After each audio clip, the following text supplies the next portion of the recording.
পাকা কলা দিয়ে এই ফুলুরি কখনো বানিয়ে খেয়েছেন? যদি না খাওয়া হয়ে থাকে ঠিক আমার মতো করে একবার বানিয়ে খেয়ে দেখুন। কথা দিচ্ছি খেতে দারুণ লাগবে। একদম নরম তুলতুলো, অসংখ্য লেয়ার যুক্ত, একদম পাউরুটির মতো নরম, খেতে কিন্তু দারুণ লাগে।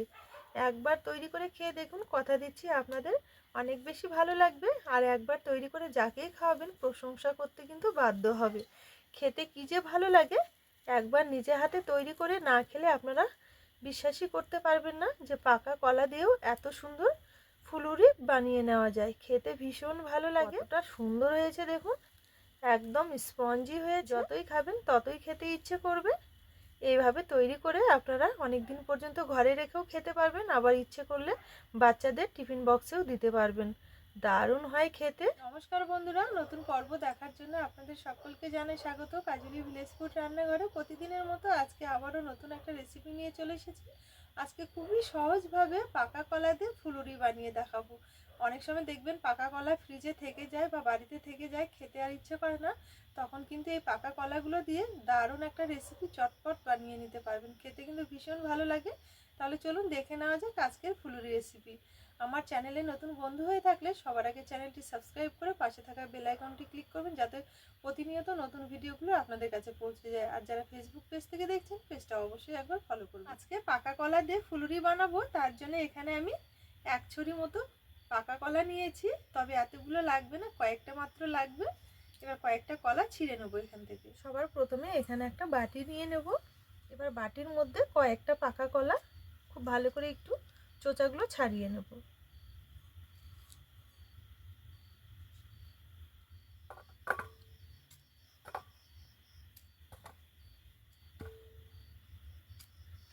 এই যে দেখুন, এখানে আমি 6টা কলা ভালো করে চোচাগুলো ছাড়িয়ে বাটির মধ্যে নিয়েছি। এবারে কলার মধ্যে নিয়ে নেব 1.25 বাটি চিনি। এবারে চিনির সঙ্গে কলাটা খুব ভালো করে একটু চটকে মেখে নেব।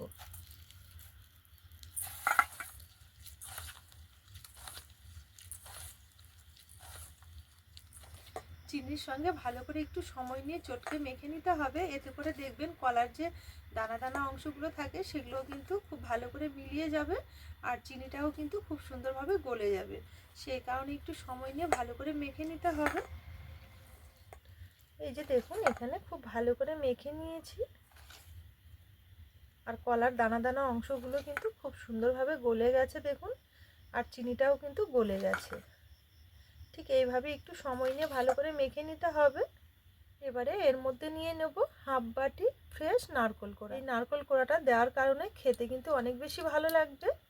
ফুলুরিগুলো নারকেল কোড়া দিয়ে আবার একটু ভালো করে মেখে নেব।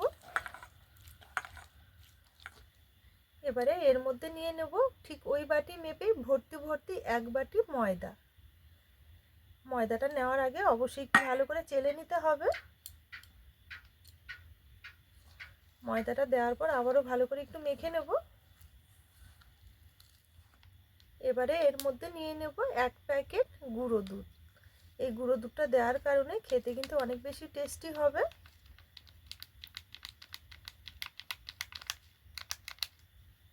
আর নিয়ে নেব সামান্য একটু লবণ। মিষ্টি জাতীয় খাবারে একটু লবণ দিলে দেখবেন মিষ্টির স্বাদটা কিন্তু অনেকটাই বেড়ে যায়। এবারে এখানে একদম ঠান্ডা নর্মাল জল নিয়েছি, অল্প অল্প করে জল দিয়ে খুব সুন্দরভাবে একটা ঘন মতো ব্যাটার তৈরি করে নেব। জলটা কিন্তু এখানে খুব বেশি দেওয়া যাবে না, একদমই অল্প করে দিতে হবে। আচ্ছা, এখানে আমি ব্যাটারটা তৈরি করার জন্য জল দিয়ে তৈরি করে নিচ্ছি। আপনারা চাইলে কিন্তু দুধ দিয়েও তৈরি করে নিতে পারবেন। জল আমি এই কারণেই দিচ্ছি, কারণ এখানে আমি 1 প্যাকেট গুঁড়ো দুধ দিয়েছি, সেই কারণে কিন্তু আর লিকুইড দুধটা দিলাম না। আপনারা যদি গুঁড়ো দুধ না ব্যবহার করেন সেক্ষেত্রে একটু লিকুইড দুধ দিয়ে ব্যাটারটা মেখে নেবেন, এতে করে দেখবেন খেতে অনেক বেশি ভালো লাগবে। আর এই ব্যাটারটা কিন্তু দুধ দিয়ে বা জল দিয়ে যাই দিয়ে মেখে নিন না কেন, ব্যাটারটা কিন্তু অল্প অল্প করে দুধ বা জল দিয়ে মেখে নিতে হবে। কারণ এই ব্যাটারটা আমাদের খুব একটা কিন্তু পাতলা করলে হবে না, একটু ঘন মতো করে নিতে হবে। এখানে আমি অল্প অল্প করে জল দিয়ে একটু ঘন মতো করে নেব। ফুলুরিগুলো তৈরি করার জন্য ব্যাটারটা কিন্তু একদম পারফেক্টভাবে রেডি করে নিতে হবে। ব্যাটার এখানে যত ভালো করে ফেটানো হবে ফুলুরিগুলো ততটাই কিন্তু একদম নরম তুলতুলে আর ফুলকো ফুলকো হবে। খেতে কিন্তু ভীষণ ভালো লাগবে, তার সাথে দেখতেও সুন্দর হবে। সেই কারণে অবশ্যই একটু ভালো করে ফেটিয়ে নিতে হবে। পাকা কলার ফুলুরি যদি আপনারা না তৈরি করে খেয়েছেন, তবে একবার তৈরি করে খেয়ে দেখবেন ঠিক আমার মতো করে। দেখবেন একবার তৈরি করে খেলে বারবার করে তৈরি করতে ইচ্ছে করবে আর খেতেও ইচ্ছে করবে। বাড়ির সকলেই কিন্তু বারবার করে আবদার করবে পাকা কলা দিয়ে ফুলুরি তৈরি করার কথা। খেতে দারুণ হয়, একদম নরম তুলতুলে আর ফুলকো ফুলকো, তৈরি করা তো জলের মতো। এখানে ব্যাটারটা আমি প্রায় 5 থেকে 7 মিনিট খুব ভালো করে একটু ফেটিয়ে নিয়েছি। এবারে এর মধ্যে আরও দুটো উপকরণ মেশাবো। এখানে ফুলুরিগুলো ফুলকো ফুলকো বানানোর জন্য 4 চামচ মেপে 4 ভাগের 1 ভাগ নিয়েছি বেকিং পাউডার। হাতের কাছে থাকলে দেবেন, ফুলুরিগুলো একদম নরম তুলতুলে আর ফুলকো ফুলকো হবে। এখানে যতগুলো আমি বেকিং পাউডার নিয়েছি তার থেকেও অর্ধেক নিয়েছি বেকিং সোডা। বেকিং পাউডারের তুলনায় সোডাটা কিন্তু অনেকটাই কম নিতে হবে। এবারে সব কিছু একসঙ্গে আবারও খুব ভালো করে ফেটিয়ে নেব। আর এই বেকিং পাউডার বেকিং সোডা কিন্তু ফুলুরিগুলো তৈরি করার পূর্ব মুহূর্তেই দিতে হবে। দেওয়ার পর ভালো করে একটু মিশিয়ে নিতে হবে। এই যে দেখুন, এখানে সব কিছু একসঙ্গে খুব ভালো করে একটু মিশিয়ে নিয়েছি। আর ব্যাটারটা কতটা থকথকে মতো হয়েছে ঘন, আপনারা দেখে নিশ্চয়ই বুঝতে পারছেন। ঠিক এই রকমই ঘন রাখতে হবে। ব্যাটারটা তৈরি করে নেওয়ার পর কোনো রকমে কিন্তু রেস্টে রাখতে হবে না, সরাসরি এবার ফুলুরিগুলো ভেজে নেব। চলুন এবার ফুলুরিগুলো ভেজে নেব। তার জন্য উনুন জ্বেলে এখানে একটা কড়াই বসিয়ে নিয়েছি। কড়াই নিয়ে নেব কিছুটা তেল।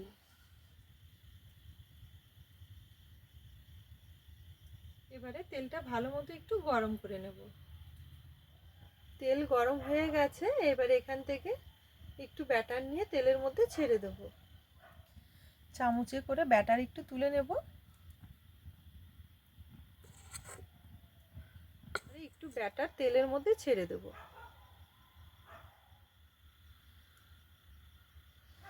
এই যে দেখুন, এখানে খুব সুন্দরভাবে ফুলে ভেসে উঠেছে। এবারে এটা একটু লাল করে ভেজে নেব।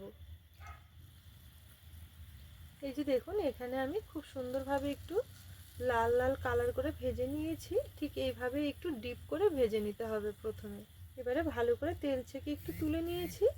এবারে এটাকে আমি ব্যাটারের মধ্যে নিয়ে নেব। ব্যাটারের মধ্যে নেওয়ার পর ব্যাটার দিয়ে আবারও ভালো করে একটু কোট করে নেব। এই যে দেখুন, এখানে আবারও ভালো করে একটু কোট করে নিয়েছি। আবারও তেলের মধ্যে ছেড়ে দেব। আবার একইভাবে তেলের মধ্যে ছেড়ে দেব। আর তেলের মধ্যে ছেড়ে দেওয়ার সঙ্গে সঙ্গে দেখুন কত সুন্দরভাবে ফুলে উঠছে।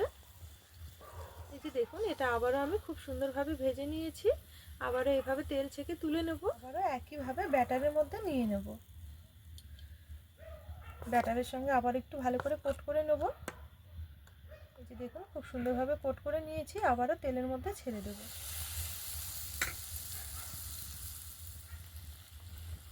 প্রথমে একটু এবড়ো খেবড়ো মনে হবে, তারপরে ভাজতে ভাজতে দেখবেন শেপটা কিন্তু খুব সুন্দরভাবে চলে আসবে। এইভাবে কোট করে করে ভালো করে একটু ভেজে নিতে হবে। এই যে দেখুন, এখানে আবারও খুব সুন্দরভাবে ভেজে নিয়েছি। তেল ছেঁকে তুলে নেব। আবারও ব্যাটারের মধ্যে নিয়ে নেব। ভালো করে একটু কোট করে নেব।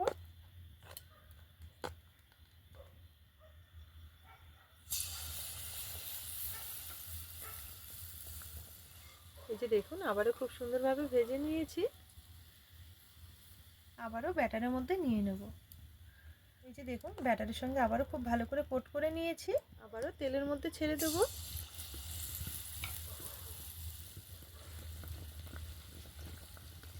এখানে এইভাবে কোট করে করে তেলের মধ্যে ছেড়ে দিলে খুব তাড়াতাড়ি কিন্তু এটা হয়ে যাবে। খুব বেশি সময় লাগবে না, 1 মিনিটের মধ্যে দেখুন খুব সুন্দরভাবে এগুলো ভাজা হবে। এই যে দেখুন, এখানে 6 থেকে 7 বার ব্যাটারের মধ্যে কোট করে করে খুব সুন্দরভাবে ফুলুরিটা ভেজে নিয়েছি। আর কতটা সুন্দর লাগছে দেখতে দেখুন। তেল ছেঁকে এবারে একটা থালার মধ্যে তুলে নেব। একইভাবে আবার একটুখানি ব্যাটার নিয়ে নেব কড়াইয়ের মাঝখানে। প্রথমে কিন্তু অল্প করে নিতে হবে।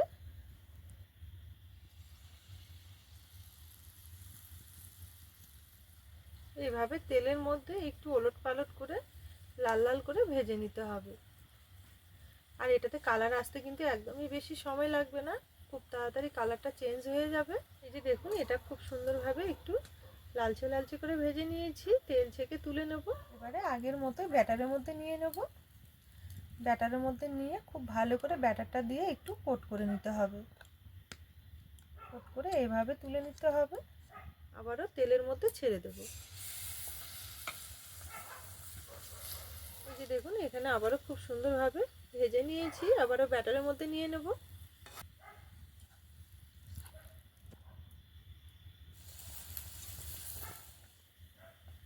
এইভাবেই বারে বারে 6 থেকে 7 বার কোট করে করে তেলের মধ্যে ভেজে নেব। এই পিঠেগুলো ভাজা কিন্তু খুবই সহজ, আপনারা একবার দেখলে খুব সহজে বাড়িতে বানিয়ে নিতে পারবেন। খেতে কিন্তু একদম নরম তুলতুলে স্পঞ্জি হয়, দারুণ লাগে খেতে। বাড়িতে এমন কেউ বাদ থাকবে না যে এই পিঠেটা পছন্দ করবে না। তেলে দেওয়ার সঙ্গে সঙ্গে একটু উল্টে পাল্টে দিতে হবে, কারণ এটা এতটাই ফুলকো ফুলকো হয়, সঙ্গে সঙ্গে ওলট পালট করে একটু ভেজে নিতে হবে। সবগুলোই আমি একইভাবে ভেজে নেব। আর এগুলো ভাজতে কিন্তু একদমই বেশি সময় লাগে না, খুব তাড়াতাড়ি ভাজা হয়ে যায়। শুধু এইভাবে কোট করে তেলের মধ্যে ছেড়ে দিতে হবে, আর কয়েক সেকেন্ডের মধ্যেই দেখবেন কালারটা চেঞ্জ হয়ে যাবে। আবারও তুলে ব্যাটারের মধ্যে আবারও কোট করে নিতে হবে। এই পিঠেটা ভাজা কিন্তু খুবই সহজ। এখানে সবগুলোই খুব সুন্দরভাবে ভেজে নিয়েছি। ভেজে নেওয়া হয়ে গেছে, দেখুন অনেকগুলো হয়েছে। এই যে দেখুন এখানে সমস্ত ফুলুরিগুলো খুব সুন্দরভাবে ভেজে নিয়েছি। আর কতটা সুন্দর হয়েছে দেখতে দেখুন, একদম নরম তুলতুলো আর ফুলকো ফুলকো হয়েছে। প্রত্যেকটা কিন্তু দারুণ হয়েছে। চলুন এবার একটা ফুলুরি আপনাদের কেটে দেখাবো যে ভেতরটা কেমন হয়েছে। এই যে দেখুন ভেতরটা কত সুন্দর হয়েছে, একদম নরম তুলতুলে স্পঞ্জি, কতটা সুন্দর হয়েছে দেখতে দেখুন। এইভাবেই সবগুলো কেটে নেব।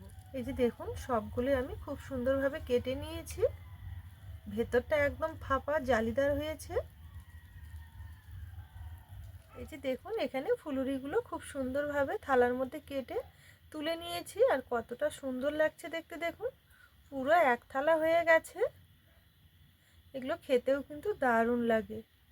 তাহলে বন্ধুরা আজকে এই পাকা কলার ফুলুরি আপনাদের কেমন লেগেছে অবশ্যই কিন্তু একটা কমেন্ট করে জানাবেন পুরো ভিডিও দেখে। যদি রেসিপি ভালো লেগে থাকে তাহলে সবসময়ের জন্য আমার চ্যানেলের পাশে থাকবেন। আজকের জন্য রেসিপি এখানেই শেষ করলাম, আবারও ফিরে আসবো পরের দিন নতুন রেসিপির সাথে। ততক্ষণের জন্য আপনারা ভালো থাকবেন, সুস্থ থাকবেন।